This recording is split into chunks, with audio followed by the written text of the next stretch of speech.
మాయామోహితులైనటువంటి మూఢులకి భగవంతుడి యొక్క దివ్యతత్వం బోధపడే అవకాశమే లేదు. వాళ్ళకి అర్థమే కాదు అది. భగవంతుడు సర్వవ్యాపి, సర్వశక్తిమంతుడు, సర్వసాక్షి, సర్వలోక మహేశ్వరుడు, ఆయన సర్వలోక నియంత, సర్వలోకాలని నియామకుడు, సర్వ చైతన్య స్వరూపుడు. ఇటువంటి గొప్ప గుణ సంపదని మూఢులు గుర్తించలేక ఆయనని సామాన్య మానవుడుగా నిందిస్తూ ఉంటారు. రామావతార కాలంలో రామచంద్ర ప్రభువుని భగవంతుడిగా గుర్తించిన వాళ్ళు చాలా చాలా తక్కువ మంది. అసలు ఆయనే చెప్పుకోలేదు. ఆత్మానం మానుషం మన్యే రామం దశరథాత్మజం అని సాక్షాత్తు దేవేంద్రుడు అంతటి వాడు, బ్రహ్మ అంతటి వాడు అడిగితే చెప్పినటువంటి మాట. కానీ కృష్ణుడు తానే ప్రకటించుకున్నాడు, కృష్ణస్తు స్వయం భగవాన్ అని. కృష్ణావతార కాలంలో కూడా భగవత్తత్వాన్ని గుర్తించిన వాళ్ళు తక్కువ మంది ఉన్నారు.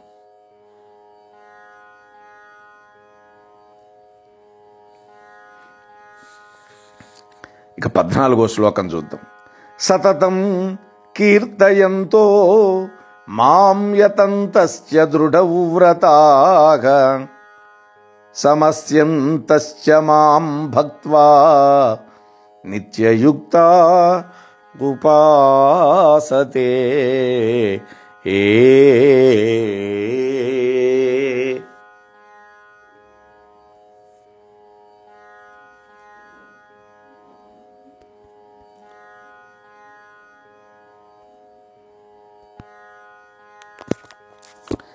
జ్ఞానయజ్ఞేన చాప్యన్యే యజంతో మాముపాసతే ఏకత్వేన పృథక్త్వేన బహుధా విశ్వతో ముఖం. ఇది 15వ శ్లోకం. అర్జున, కొందరు నన్ను జ్ఞానయజ్ఞంతో ఆరాధిస్తారు, మరికొందరు నన్ను ఏకరూపుడిగా, భిన్న రూపుడిగా, అనేకమైనటువంటి ప్రకారాలుగా, అంతటా ముఖాలు కలిగి ఉన్నటువంటి నన్ను సేవించుకుంటూ ఉంటారు అన్నాడు. ఈ శ్లోకంలో బహువిధాలైనటువంటి ఉపాసన మార్గాలు చెప్పాడు.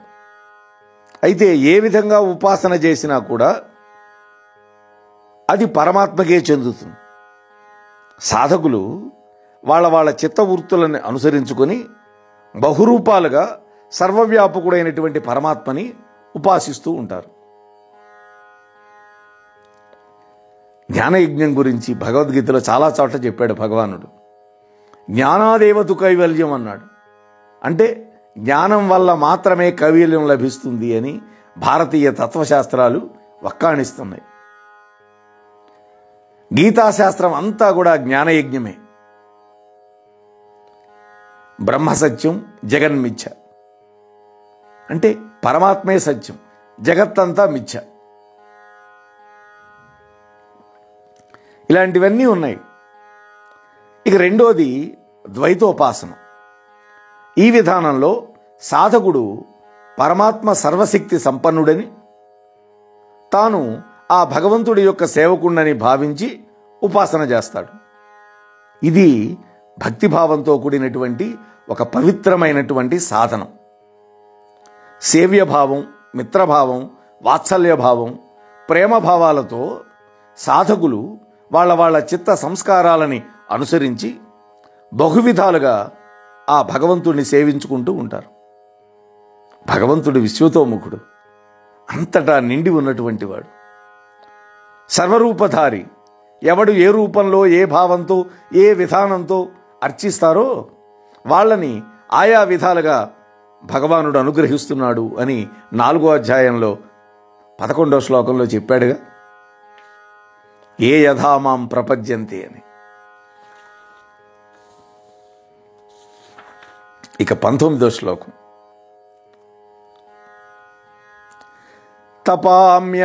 తపామ్య హమహం వర్షం నిగృహ్ణా ముస్సజామి చ అమృతం చైవ మృత్యుశ్చ సదసచ్చాహమర్జున ఓ అర్జున, నేను సూక్ష్మ రూపంలో తపింపజేస్తూ ఉన్నాను, వర్షాన్ని కురిపిస్తున్నాను మరియు వర్షాన్ని నిరోధిస్తున్నాను. నేనే జీవనాన్ని, మృత్యువును నేనే, సత్తును అసత్తును కూడా నేనేను అంటున్నాడు పరమాత్మ. ఇక్కడ భగవంతుడు సర్వసమర్థుడు, సర్వనియంత, సర్వనియామకుడు. అందువల్ల ఇవన్నీ ఆయన చేయగలుగుతున్నాడు.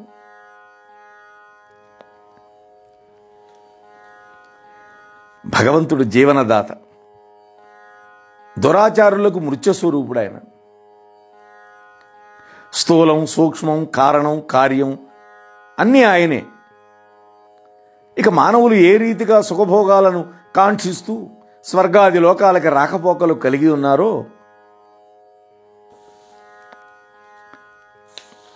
ఆ విషయాన్ని కూడా తర్వాత శ్లోకంలో చెబుతూ ఉన్నాడు. తే తం భుక్త్వా స్వర్గలోకం విశాలం క్షీణే పుణ్యే మర్త్యలోకం విశంతి ఏవం త్రయీ ధర్మమను ప్రపన్నా గతాగతం కామకామా లభంతైః. ఇది మన అందరికీ తెలిసిందే. క్షీణే పుణ్యే మర్త్యలోకం విశంతి అని. అటువంటి వాళ్ళు విశాలమైనటువంటి స్వర్గలోకంలో భోగాలను అనుభవించి వాళ్ళు చేసినటువంటి పుణ్యం క్షీణించిపోతే, తగ్గిపోతే, పూర్తయిపోతే మళ్ళా మానవలోకంలో పుడుతున్నారు. ఈ రీతిగా కామ్యకర్మలను ఆచరించేవాళ్ళు స్వర్గము, మర్త్యలోకం ఈ రెండింటికి రాకపోకలు కలిగి జనన మరణ చక్రాన్ని పరిభ్రమిస్తున్నారు అంటాడు. ఇక్కడ జన్మిస్తారు, కొన్ని పుణ్యాలు చేస్తారు, ఆ పుణ్యాల వల్ల స్వర్గానికి వెళతారు. ఆ పుణ్యం క్షీణించే వరకు అక్కడ స్వర్గలోకంలో ఉంటారు. ఆ తర్వాత తలకిందులుగా నెట్టిపారేస్తే మళ్ళీ వచ్చి ఒక తల్లి గర్భంలో పడి 9 మాసాలు అందులో ఉండి తర్వాత యోని ద్వారా, ప్రసూతి వాయువుల ద్వారా నెట్టివేయబడి మళ్ళీ ఈ లోకంలోకి వస్తాడు.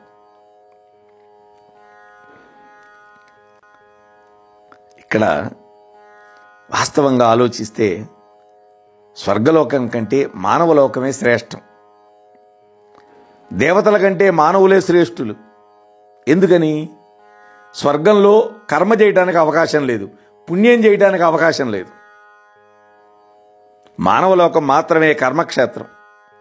స్వర్గలోకం కేవలం భోగక్షేత్రం, భోగభూమి. ఫలభోగం చేత పుణ్యం నశించిపోతుంది. అక్కడ మళ్ళీ పుణ్యాన్ని సముపార్జించడానికి అవకాశం లేదు. పుణ్యం నశించడం వల్ల ఏ తావు నుండి తాను పోయినాడో ఆ మానవలోకంలోకి తిరిగి అతడు రావాలి. మళ్ళీ స్వర్గానికి పోవాలంటే మానవలోకంలోనే పుణ్యం ఇచ్చేటటువంటి కామ్యకర్మలని ఆచరించాలి. ఆ పుణ్యాలను మూటగట్టుకొని మళ్ళీ స్వర్గానికి వెళ్ళాలి. అక్కడ భోగాలు అనుభవించి మళ్ళీ ఆ పుణ్యధనం క్షీణించిపోతే మళ్ళీ మానవలోకంలో పుట్టాలి. చరివితి చర్వణం. అందుకనే దేవతల జన్మ కంటే మానవ జన్మే గొప్పది. మానవులకు మాత్రమే కర్మ చేసే అధికారం ఉంది, దేవతలకి కర్మాధికారం లేదు.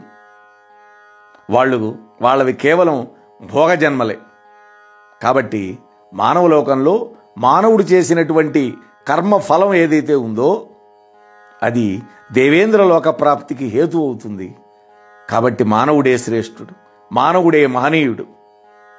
దేవతలు కూడా మోక్షప్రాప్తిని పొందాలి అంటే మానవలోకంలో పుట్టి నిష్కామ కర్మాచరణం చేసి నిర్మలమైన చిత్తాన్ని పొంది జ్ఞానసిద్ధిని పొందాలి అని పెద్దల యొక్క మాట.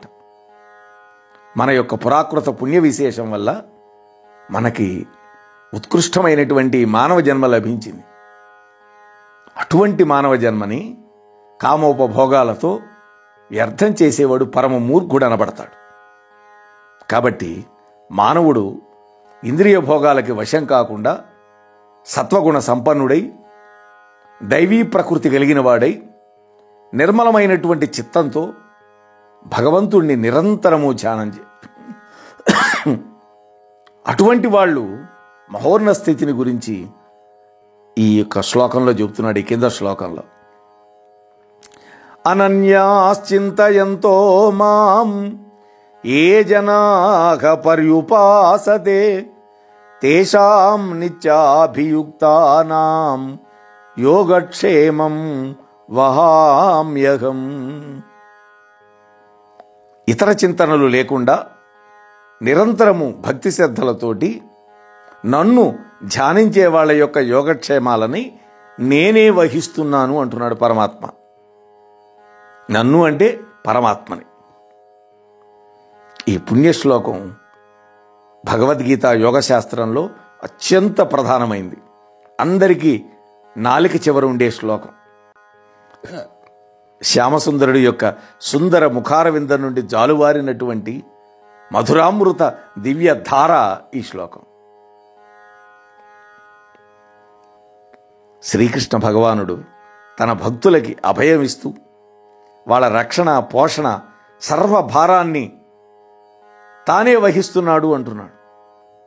ప్రతిజ్ఞాపూర్వకంగా భగవంతుడు తన ప్రియ భక్తులతో మాట్లాడుతూ ఉన్నాడు. 700 శ్లోకాలతో కూర్చినటువంటి సుందరమైనటువంటి గీత మణిహారంలో ఈ శ్లోక మాణిక్యం మధ్య ప్రకాశిస్తూ ఉంది. ఈ దివ్యమంగళ శ్లోకానికి ఎందరో భక్తులు వ్యాఖ్యాతలు ముగ్ధులై భగవంతుడి యొక్క దివ్య అమృత వాక్యాలను అపూర్వమైనటువంటి వ్యాఖ్యలు తాత్పర్యాలు వివరాలు ఎన్నో రాశారు. భగవంతుడి పలుకులని చూడండి. నా భక్తుల యొక్క యోగక్షేమాలను నేనే వహిస్తాను అంటున్నాడు ఆయన. వాళ్ళకి ఏ రోటు రాదు అంటున్నాడు. వాళ్ళపై ఈగ కూడా వాళ్ళనేయకుండా నేను అత్యంత వాత్సల్యంతో కాపాడుతానంటున్నాడు. వాళ్ళకి సమస్త యోగాలను నేనే ప్రసాదిస్తున్నానంటున్నాడు. వారి క్షేమమే నా క్షేమం అంటున్నాడు. అయితే భగవంతుడు యోగక్షేమాలను వహించేటటువంటి ఆ భక్తులు ఎట్లాంటి వాళ్ళో వాళ్ళ ప్రవర్తన ఏ విధంగా ఉండాలో కూడా ఈ శ్లోకంలో చెప్పాడు. సాధనం సాధ్యం ఈ రెండు విషయాలు ఈ శ్లోకంలో వివరణ చేశాడు. ఏ జనాహ అని భగవంతుడు అంటున్నాడు. అంటే ఎవరైనా భగవంతుడి యొక్క కృపకు పాత్రులు అని అర్థం చెప్పాడు. గీతా హృదయం ఎంత విశాలమైందో గమనించండి. స్త్రీలకు కాకుండా, పురుషులకే కాకుండా, బ్రాహ్మణులకే కాకుండా, అబ్రాహ్మణులకే కాకుండా, పండిత పామరులకే కాకుండా, గృహస్థులకే కాకుండా, సన్యాసులకే కాకుండా ఎవరికైనా సరే జాతి మధ్య వర్గ కుల లింగ భేదాలను భగవానుడు పాటించడు. అతడు ప్రేమ సింధువు, పరమ కారుణ్యనిధి.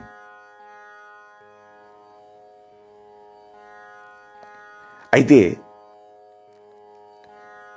ఇక్కడ ఇతరమైన ఆలోచనలు మనస్సులోనికి రానియకుండా భగవంతుడి యొక్క చింతించాలి, భగవంతుడి యొక్క చింతనలో ఉండాలి. అనన్యాశ్చింతయంతః అని భగవంతుడు అంటున్నాడు.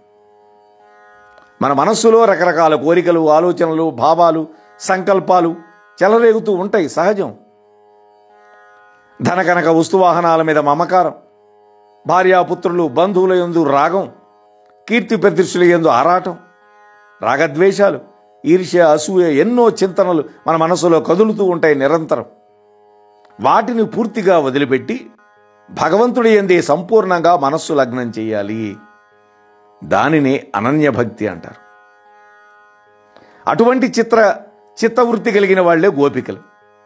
కాబట్టినే గోపాలుడు గోపికా మోహనుడైనాడు. అనన్యభక్తికి గోపికలే ప్రబల ఉదాహరణ. వాళ్ళ యొక్క సర్వేంద్రియాలను గోపాలదేవుడికి పూజా పుష్పాలుగా సమర్పించారు. ఆహా, వాళ్ళ నాలుక గోవిందనామాన్ని గానం చేస్తుంటాయి, వాళ్ళ చెవులు కృష్ణ కథలను వింటూ ఉంటాయి, వాళ్ళ చేతులు గోవిందుడికే నమస్కారం చేస్తూ ఉంటాయి, వాళ్ళ కాళీ నడకలు మధుసూదనుడికి ప్రదక్షిణాలు చేస్తుంటాయి, వాళ్ళ హృదయమే కృష్ణ మందిరం. ఆహా, వారి మనస్సులలో ఆ నందనందుని యొక్క దివ్య ఆలయం కట్టుకున్నారు వాళ్ళు.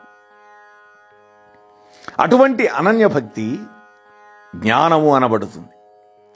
పరాభక్తిని, జ్ఞానానికి తారతమ్యం లేవు. నిరంతరమైనటువంటి సాధనం అటువంటి మహోన్నత స్థితి కలిగిస్తుంది. ఇక రెండోది పర్యుపాసనం. అంటే సామాన్య భక్తిని ఉపాసన అనొచ్చు. తీవ్రమైనటువంటి భక్తి భావాన్ని పర్యుపాసనం అంటారు. తీవ్రమైన ఆకాంక్ష, అకుంఠితమైనటువంటి దీక్ష, మూక్షత్వం, పరమ శ్రద్ధాన్వితమైనటువంటి వృత్తి, ఇవి పర్యుపాసన యొక్క లక్షణాలు. ఇక మూడోది నిత్యయుక్తి. మనలో చాలామందికి తీవ్రమైన భక్తి ఉండొచ్చు. అది సంతత ధారగా నిరంతరాయంగా ఉండటం లేదు. అది ఖండఖండాలుగా ఉంటుందే గాని అఖండమైనటువంటి ఉపాసన కాదు. ఏ ఏకాదశి రోజో, శివరాత్రి రోజో, కృష్ణాష్టమి రోజో, లేకపోతే ఏదో ప్రత్యేక పర్వదినాల్లోనూ సర్వ వ్యాపారాలని తాత్కాలికంగా విడిచిపెట్టి భగవంతుడి యొక్క ధ్యానంలో జపతప సంకీర్తనాదులతో పాల్గొంటూ ఉంటాం. మరోజు మామూలే. ఇక్కడ యోగక్షేమాలు అనే పదాలకి అర్థాన్ని ఒక్కసారి మనం విశ్లేషించుకుందాం. యోగం అంటే మనకు లేనిది రావడం. చూడండి, ఎవరికైనా ఒక లాటరీలో ₹1,00,00,000 తగిలింది అనుకోండి, వాడికి యోగం పట్టింది అంటాం. అంటే అంతకుముందు లేనిది వాడికి సంప్రాప్తించింది. మరి క్షేమం అంటే అలా పట్టినటువంటి యోగం పోకుండా ఉండటమే క్షేమం. చూడండి, భగవంతుడు మనకు యోగాన్ని పట్టిస్తాడు. ఆ యోగం నిరంతరం మనకు ఉండేటట్టుగా రక్షిస్తాడు. అది యోగం, క్షేమం.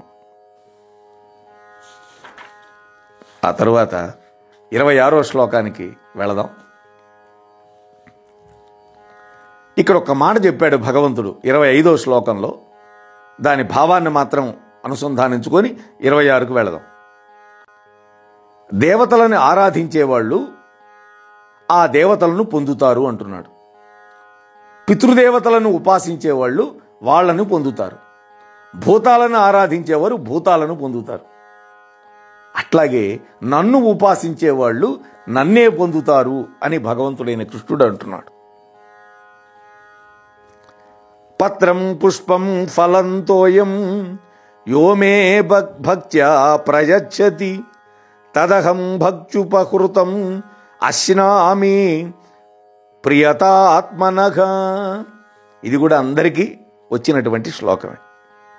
పత్రం కానీ, పుష్పం కానీ, ఒక పండు కానీ, కనీసం నీళ్లు కానీ ఎవడు నాకు ప్రీతిపూర్వకంగా సమర్పిస్తాడో దానిని నేను ప్రేమతోటి ఆరగిస్తాను అంటున్నాడు. అశ్నామి అన్నాడు భగవంతుడు.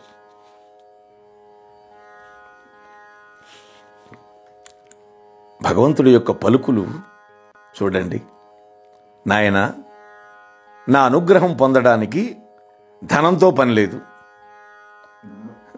చక్కగా వండినటువంటి విందులు అక్కర్లేదు. మరి ఏం కావాలి?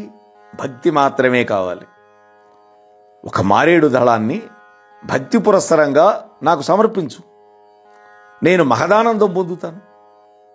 కోటి పత్రాలతో, కోటి పుష్పాలతో నాకు పూజ చేయక్కర్లేదు. 1,00,000 తులసి పూజ ఇటువంటివన్నీ చేస్తూ ఉంటాం, అవన్నీ అక్కర్లేదు అంటున్నాడు. ఒక్క తులసి దళాన్ని భక్తి ప్రపత్తులతో, శరణాగతి భావంతో, నిండు హృదయంతో నాకు సమర్పించగలిగితే అదే నాకు 1,00,000 తులసి అవుతుంది. ద్రౌపదీదేవి నాకేం సమర్పించింది? పాపం, ఆమె వద్ద ఏమున్నది? వంట పాత్రలో అంటి ఉన్నటువంటి చిన్న బలుసాగును తీసి నాకు మిక్కిలి భక్తి శ్రద్ధలతో సమర్పణ చేసింది. దానిని ప్రేమతో నేను ఆరగించాను. దుర్వాస మహర్షి యొక్క 10,000 మంది శిష్యులకు కడుపు నిండిపోయింది. సర్వభూతాలకి కడుపు నిండిపోయిందంటే నమ్మండి. గజరాజు నాకేం సమర్పించాడు? ఒక పద్మమే కదా నాకు ఇచ్చాడు. నేను ఆయన్ని రక్షించలేదా? నాకు ఖరీదైనటువంటి పానీయాలు అక్కర్లేదు. ఒక చిన్న గరిటెడు మంచినీళ్ళు ఇస్తే చాలు. భక్తితోటి, ప్రపత్తితోటి నాకు సమర్పించినటువంటి దాన్ని నేను బ్రహ్మానందం పొందుతాను. దాంతో భక్త్యుపహృతం అన్నాడు ఇక్కడ. అంటే భక్తితో సమర్పితం కావాలి అని భగవంతుడి యొక్క వచనం. ఈ శ్లోకం యొక్క భావం అత్యంత మధురం. పత్రం అంటే ఇక్కడ హృదయపత్రం, పుష్పం అంటే మనోపుష్పం, పండు అంటే సంకల్ప ఫలం, తోయము అంటే కన్నీటి బిందువులు. ఆహాహా, ఏమి వ్యాఖ్యానం చూడండి. ఇవే భగవంతుడికి మనం సమర్పించాల్సిన వస్తువులు, అంతేగాని భౌతికమైనటువంటివి కావు. ఈ సందర్భంలో ఒక ముఖ్య విషయాన్ని ఆధ్యాత్మిక సాధకులు గమనించాలి. హిందూ దేవాలయాల్లో అట్టహాసంతో, విశేష ధన వ్యయంతో కోటిపత్రి పూజలు, లక్ష బెల్వార్చనలు, కుంకుమ పూజలు, స్వర్ణ పుష్పారాధనలు, వందల కొలది ఋత్విక్కులతో సమారాధనలతో సహస్ర ఘటాభిషేకాలు ఎన్నో జరుగుతున్నాయి కదా. భగవంతుడి యొక్క ప్రీతికి ఇవి అవసరాలా అని కొందరు అనొచ్చు. కానీ కరుడు కట్టినటువంటి ఈ నాస్తిక యుగంలో సామాన్య మానవుల యొక్క చిత్తవృత్తులని ప్రసన్నం చేయడం కోసం, వాళ్ళల్లో ఆధ్యాత్మిక బీజాలు ఉత్పన్నం కావడం కోసం ఇటువంటి మహాకార్యక్రమాలు అత్యవసరం. చూడండి, వందల కొలది బ్రహ్మవేత్తలు స్వరయుక్తంగా గానం చేసేటప్పుడు సహస్రగడ పుణ్యతీర్థాలతో స్వామి వేద మంత్రాలతోని అభిషేకించినప్పుడు, స్వామిని వేల కొలది దీప కళికలతో భగవత్ మూర్తికి నివాళులు అర్పించినప్పుడు దర్శించే మానవులకి తప్పకుండా హృదయం అతి ప్రసన్నమై పరిమళ భరితమవుతుంది. దేవాలయాల నిర్మాణాన్ని, అందలి నిత్యోత్సవాలని, వారోత్సవాలని, పక్షోత్సవాలని చేస్తారు కదా, వాటన్నిటి యొక్క ఆంతర్యం అదే. బ్రహ్మోత్సవాలు జరుగుతున్నాయి తిరుపతిలో, ఎంత అలంకారం, ఎంత పుష్పసేవ, మన మనస్సు ఆకట్టుకుంటుంది దానివల్ల. అంతేగాని ఈ శ్లోకాన్ని సాకుగా తీసుకొని అవివేకులు, లోభగుణం కలిగిన వాళ్ళు తమ యొక్క ధనరాశులని ఇనప పెట్టెలలో భద్రం చేసుకొని భగవంతుడికి ఏం అక్కర్లేదు, ఒక పండో పత్రమో పుష్పమో నీళ్ళో చాలు అని ఒక అరటిపండు నైవేద్యం పెట్టి కాలక్షేపం చేసి తాము మహాభక్తులైనట్లుగా, జ్ఞానములైనట్టుగా నటిస్తూ ఉంటారు. వాళ్ళ ఎందుగల లోభగుణం వల్ల, ధనాన్ని ఖర్చు చేయడానికి ఇష్టం లేకపోవటం వల్ల వాళ్ళు అట్లా చేస్తారు, ఆ నెపాన్ని చూపించి. అటువంటి వాళ్ళు పరమలోపులు. త్యాగే నైకే అమృతత్వ మానసు అని మనకి ఉపనిషత్ వాక్యం.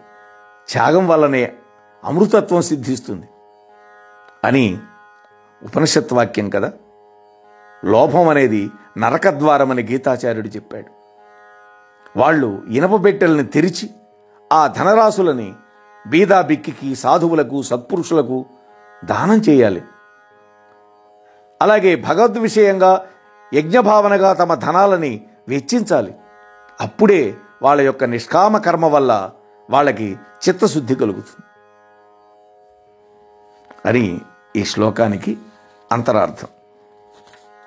తర్వాత, ఓ అర్జున, నీవేమి చేసినా కూడా, ఏది భుజించినా కూడా, ఏది హోమం చేసినా కూడా, ఏది దానం చేసినా కూడా, ఏ తపస్సు చేసినా కూడా వాటన్నిటినీ నాకే సమర్పించు అంటున్నాడు. ఇది ఒక అద్భుతమైన శ్లోకం. భారతీయ వేదాంత సంస్కృతి యొక్క గొప్పతనం గీతలో కనిపించినట్లుగా మరే ఇతర గ్రంథాల్లో కనపడదు.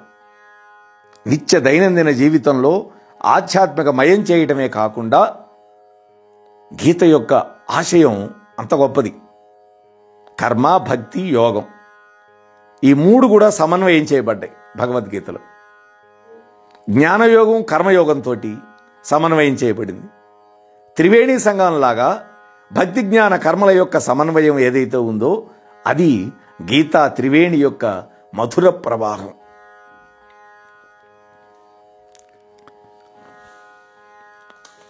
ఇక 29వ శ్లోకం చూద్దాం.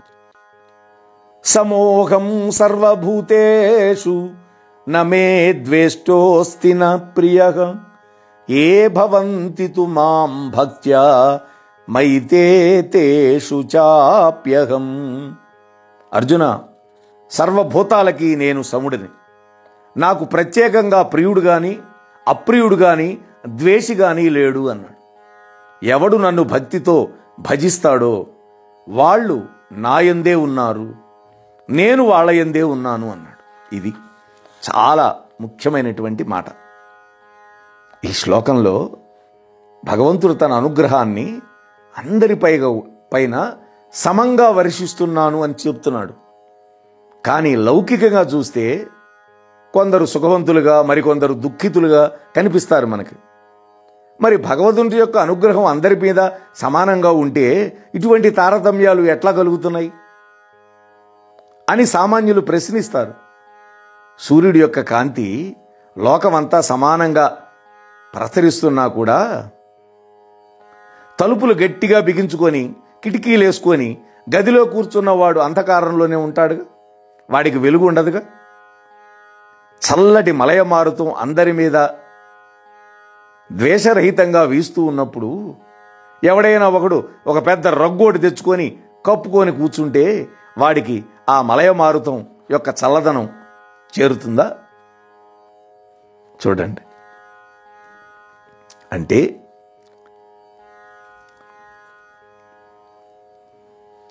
దీనికి కారణం ఏంటి? భగవంతుడి యొక్క అనుగ్రహం అందరిపైన సమానంగా ప్రసరిస్తుంది. ఏం అడ్డం వస్తోంది? నీవు చేసుకున్నటువంటి నీ కర్మ ఫలితం ఏదైతే ఉందో, నీ పూర్వజన్మ అటువంటి దుష్కృతం ఏదైతే ఉందో అది ఒక ఆవరణగా ఉంటుంది. అది అని మనం అర్థం చేసుకోవాలి. ఈ శ్లోకంలో ఉండే అంతరార్థం అది.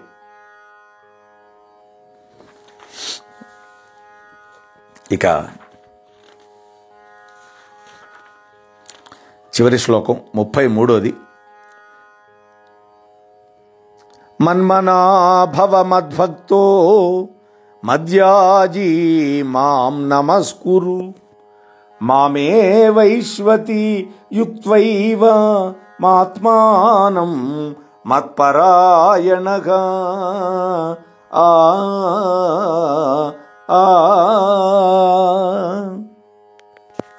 ఓ అర్జున, నీ మనస్సును నాయందే ఉంచు, నాకు భక్తుడివికా, నన్నే పూజించు, నాకు నమస్కరించు. ఈ రీతిగా నీ మనస్సును నాయందే ఉంచి నాయందే ఆసక్తి కలిగిన వాడివై నన్నే పొందు అన్నాడు భగవంతుడు. అంటే ఇది ఈ అధ్యాయంలో చివరి శ్లోకం. ఈ అధ్యాయం యొక్క సారాంశం అంతా కూడా సంగ్రహంగా ఈ శ్లోకంలో చెప్పాడు. ప్రధానమైన శ్లోకం ఇది. అందువల్ల వ్యాసదేవుడు ఈ శ్లోకాన్ని మరి ఒక పర్యాయం కొద్ది మార్పులతో 18వ అధ్యాయంలో 65వ శ్లోకంగా రాశాడు. భగవంతుని భజించటం ఎట్లా? 1 మనస్సును భగవంతుని యందు ఉంచటం, 2 భగవంతుణ్ణి ప్రేమించటం, 3 భగవంతుణ్ణి బాహ్యంగా అంతరంగంలో కూడా పూజించటం, 4 భగవంతుడికి నమస్కరించటం. ఈ రీతిగా చిత్తవృత్తులను భగవత్పరం గావించేటటువంటి వాడు తప్పకుండా ఆ భగవంతుణ్ణి పొంది తీరతాడు అన్నాడు. అది ఈ అధ్యాయం త్రివేణి సంగమం లాంటిది. అంటే భక్తి, జ్ఞానం, కర్మ వీటిని ఏకప్రవాహ రూపంలో శోభిల్ల చేసింది. గీతాశాస్త్ర సంపూర్ణ సమన్వయం, యోగం ఇందులో చక్కగా ప్రతిపాదించాడు పరమాత్మ. భగవదర్పిత చిత్తవృత్తితోటి చేసినటువంటి ప్రతి కర్మ కూడా యజ్ఞమే అవుతుంది.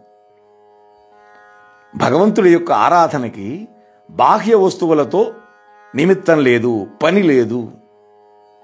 భగవంతుడి యొక్క ఆరాధనకి భక్తి ప్రపూర్ణమైనటువంటి చిత్తవృత్తి ప్రధానం. భగవన్నామం సర్వ వేదాంత సారం. నామ సంకీర్తన, జప, ధ్యానం ఈ 4 కూడా ఈశ్వర ప్రాప్తికి ప్రధానమైనటువంటి సోపానాలు అని ఈ అధ్యాయం మనకి చక్కగా చెప్పింది. మరి రేపటి రోజు 10వ అధ్యాయం విభూతి యోగాన్ని గురించి మాట్లాడుకుందాం. అంతవరకు స్వస్తి. మోహనవాణి తెలుగు పోడ్కాస్ట్ ఛానల్ని లైక్, షేర్, సబ్స్క్రైబ్ చేయండి. ప్రక్కనున్న గంటను మ్రోగించండి.